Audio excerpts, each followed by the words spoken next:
Kepengurusan KONI Sumatera Selatan periode 2020-2024 akan segera disahkan setelah nama Henry Zainuddin dipastikan menjabat sebagai Ketua KONI Sumatera Selatan ditambah dengan 160 orang sebagai anggota.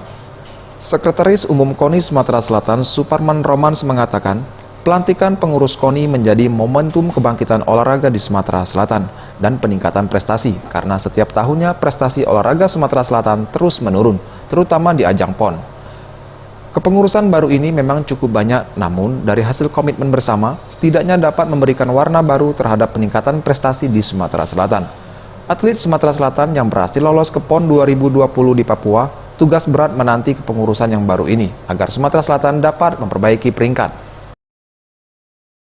Persiapan ini kalau kita presentasikan sudah 90%. Tinggal hal-hal teknis menyangkut di lapangan. Mudah-mudahan tidak ada kendala karena kita sudah melakukan konsultasi, koordinasi, baik itu dengan pemerintah. Tim Liputan Sriwijaya TV.